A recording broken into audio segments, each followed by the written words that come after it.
What's up, guys? Kratos here, sharing my first impressions of the Paladin spin on the Battle Royale genre titled Realm Royale. Bear with me as I might not get all the terminology correct, as this is the first time that I've been in the world of Paladins.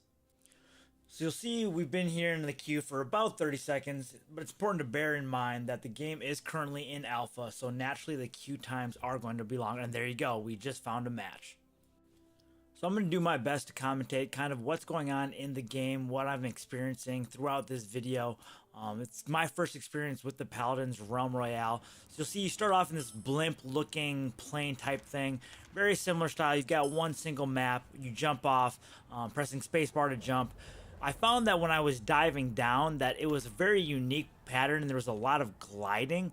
But then once you got to your point, you could kind of circle around your point of interest until you drop down.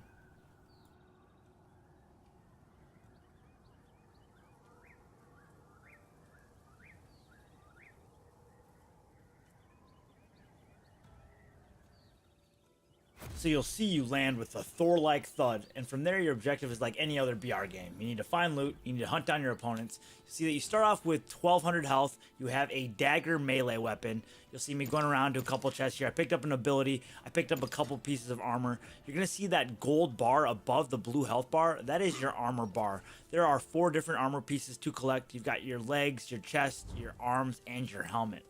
So something that I found very unique with this game was for one of your methods of travel, your fastest method is to actually pull out and mount a steed. I was told there are going to be different mounts that you can get throughout the game, so I'm very excited to see what other types they come out with. So you'll see here that there are different rarities of the armor type. So there was already a green leg, and I already actually had one. So what I was able to do was something called a disenchant. What happens when you disenchant guns, armor, abilities is that you get these shards. And these shards can be used at a forge to create legendary weapons and armor, which are going to put you in a better spot later in the game.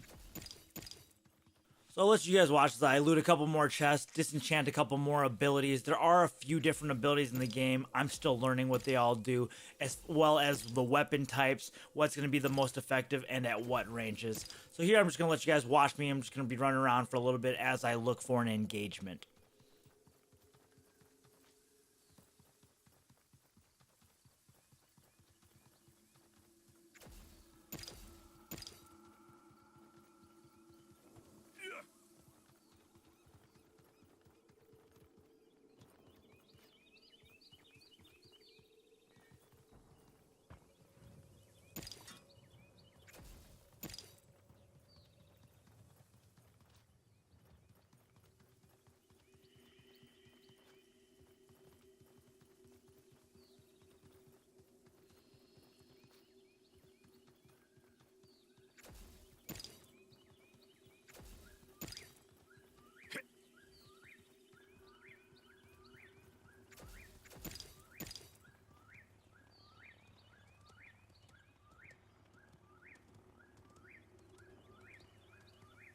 So here I approach my first engagement. You'll see that I have my AR out. Unique thing about this game is that every gun that you get has an unlimited amount of ammo. You're only limited by your reload time. You'll see that I'm hitting my 54s, the 109s to the head. This is my favorite part right here. You'll see that my teammate knocks this champion. He actually gets turned into a chicken. So what happens is once you become a chicken, you have 30 seconds to try to stay alive before you can come back as a champion with a limited amount of health. So here you'll see me chasing the first teammate of the guy that we originally killed, turned him into a chicken. We followed up with some AR shots. You do have a little bit of health as a chicken. You'll see once we take him out, I actually acquire something under my shards. You'll see that there's a little drumstick icon, and that is called a chicken nugget. You actually need a chicken nugget in order to craft things at the forge.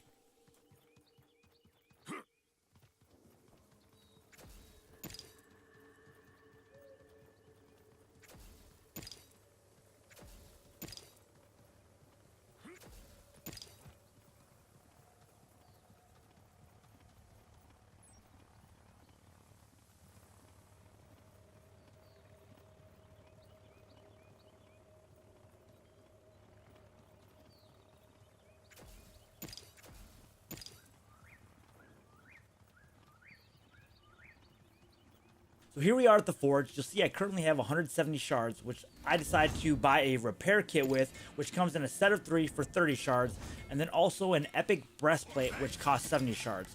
You'll see that there's a queue involved with crafting or forging those items. The risky thing about this is the chimney actually sets off a smoke to let area players know that there are currently people forging items here. And just on cue, you'll see that somebody pushes in. I try hitting that snipe shot. You'll find that right here, the reload time is very unforgiving with the sniper, and that guy is actually able to take out my teammate, turn me into a chicken, and right here, I'm pretty much all but dead, just trying to stay alive as long as that was possible.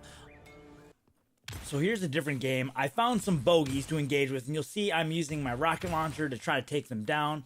I'm trying to move a lot because I know that I have a full duo team ahead of me. So I'm trying to get cheeky here with the window shots. You'll see I actually damage myself and lose the bit of armor that I do have left. I know that they are about to push me, so I'm trying to move around a little bit, try to make it so I'm not predictable and in one spot as they push me here. So I see him pushing into the castle. Right there, I dropped a little bit of a healing rift because I knew I would take damage. So there's continuous AoE of healing even when I'm getting shot. So I turned that first dude into the chicken, put one shot on the rocket launcher on him, but I unfortunately couldn't finish him off. So I didn't want to push in, so you'll see me jump down here thinking that I could push around. This kind of shows you that I don't have the map awareness yet. I actually basically took myself out of the fight, and I was unable to finish the man. You'll see I used that jumping ability there. You can cover a lot of ground using that ability. So I'm kind of just biding my time before I decide to push back into the castle and challenge this team.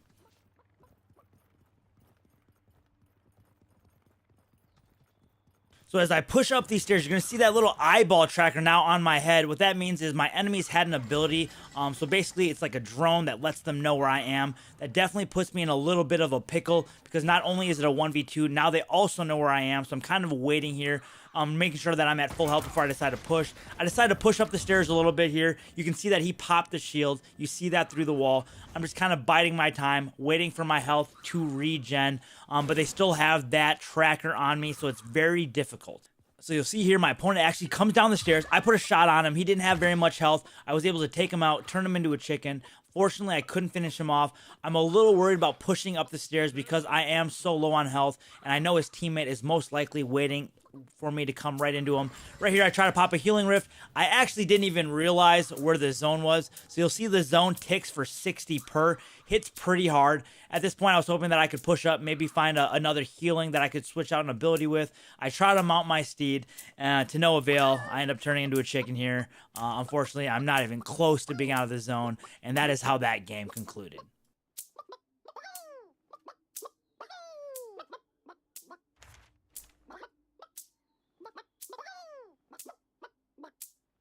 I'm not afraid. So here's another game. I cut out a lot of the beginning because it was just a lot of looting, but here you'll see me back at the forge where I've created an epic helmet and armor repair kits using the shards I got from disenchanting the various weapons, abilities, and armor in the beginning of the match. You can see how much armor repair kits you have by looking next to the little hammer icon. Armor repair kits fill up whatever your current highest armor value is, regardless of how much damage that you have taken. So now you're just going to see me and my random duo fill teammate just kind of wandering around a little bit, surveying the area, seeing if we can find any more chests, any more things to disenchant.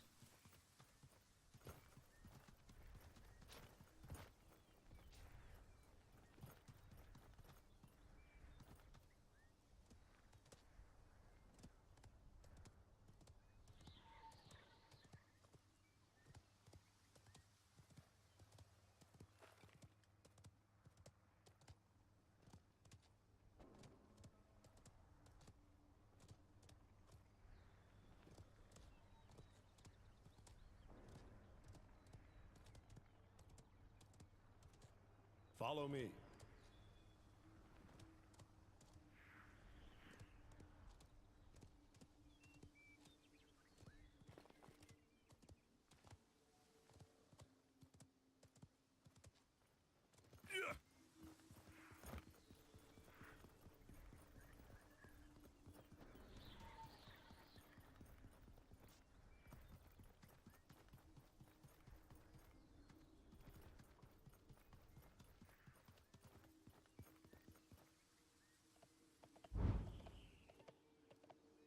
So here I am riding my mount across the bridge when I see somebody from the right here drop down. I tried landing a couple of rocket launcher shots, but they were pretty far away, so it was pretty difficult to lead those and land them.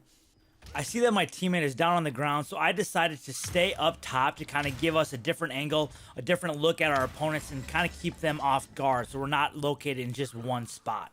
So I wasn't having any luck with the rocket launcher here, so I decided to switch to my AR. I see my opponent pushing around this little barricade, pushing my teammate. I decided to give him some suppressive fire, hopefully keep him alive. I decided to throw the incendiary grenade. It actually landed right on him. I was able to follow that up with some AR rounds, and we were able to take him out.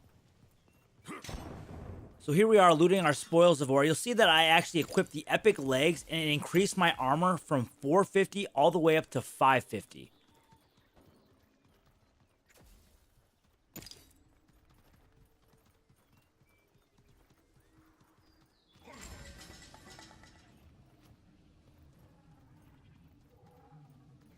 It's still taking me a long time to figure out what abilities, what armor pieces I want to keep, so it takes me a bit to disenchant, but I do see that I have a legendary chest plate, so I put that on, and it increased my armor from 550 all the way up to 800.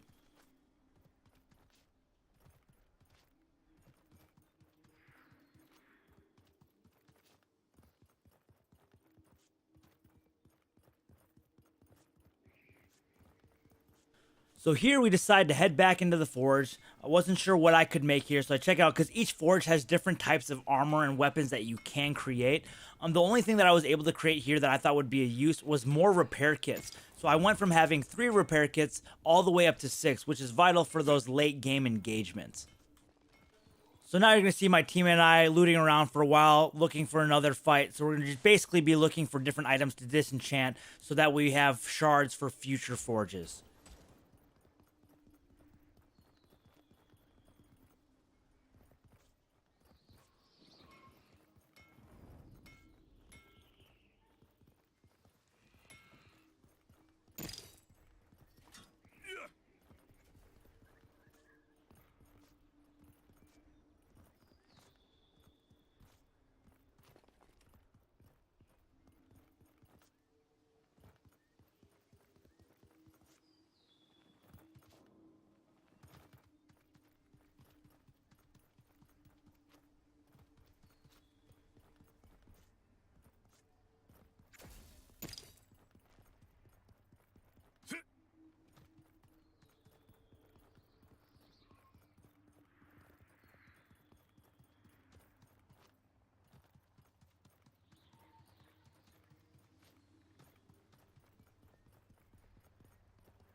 So this game is very cool in that it has in-game chat options. So you'll see right here, my teammate's a little bit ahead of me, and he gives me an in-game notification that he sees enemies. So I know to be a little bit wary as we head to the opening here.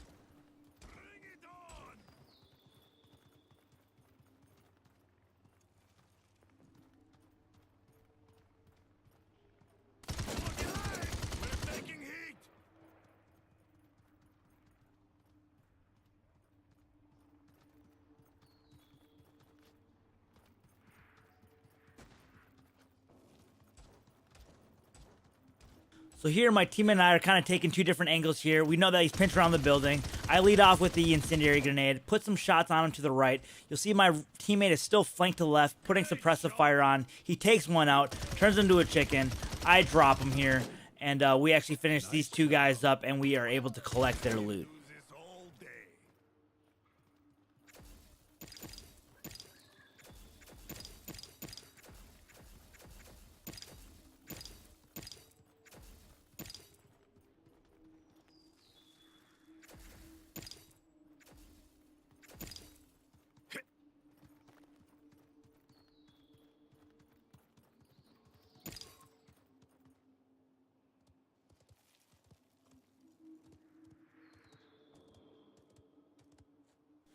Here we see that there's only 15 people alive. The final circle is getting smaller, and it seems like the citadel here is going to be the main focal point of this final zone. So my teammate and I wanted to make sure that we got established and put ourselves in a position to be able to fight off any enemies coming into the city.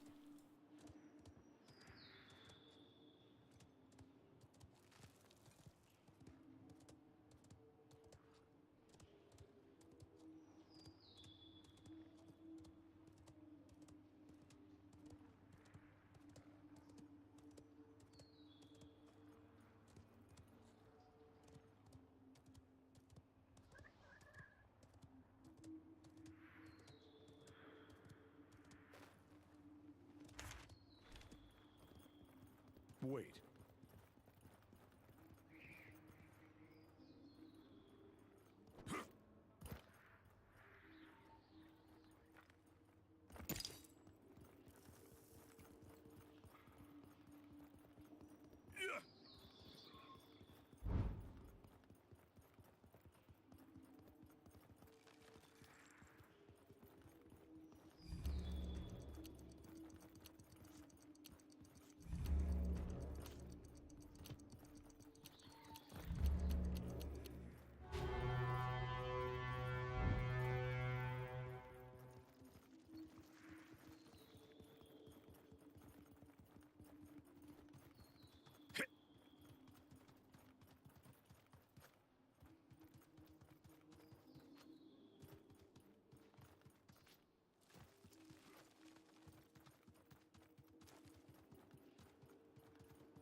So yet again, my teammate's a little bit ahead of me, uses the in-game comms to let me know there is an enemy ahead out here to the east. So we're kind of looking up, and boom, our enemy drops right in front of us.